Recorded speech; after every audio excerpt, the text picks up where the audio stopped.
Doctor Yunus একটি জালেমকে বাংলাদেশে নিয়ে এসেছেন এবং তাদের মধ্য দিয়ে আমরা এখন দেখতে পাচ্ছি আওয়ামী লীগের অফিস উদ্বোধন হচ্ছে। আপনি যেই ধরনের ইঞ্জিনিয়ারিং এর সহযোগিতা করেছেন এই ঘৃণ্য বাংলাদেশ, এটা ইতিহাসে মনে রাখবে।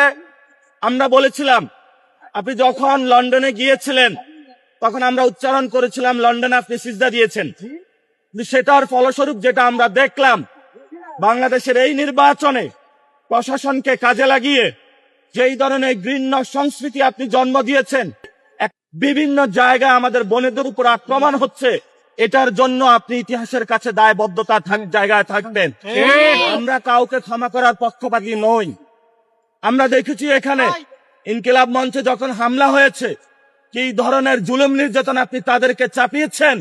আমরা বাংলাদেশে যখন শহীদ উসমান হাদী ভাইয়ের হত্যাকাণ্ডের বিচার চাওয়া হয়েছিল, বলা হয়েছিল ইলেকশন বন্ধের পায়তারা, ইলেকশন হয়েছে। আমরা এখানে শহীদ উসমান হাদী ভাইয়ের চত্বর থেকে বলতেছি, বাংলার জমিনে শহীদ উসমান হাদী ভাইয়ের হত্যাকাণ্ডের বিচার হতে হবে।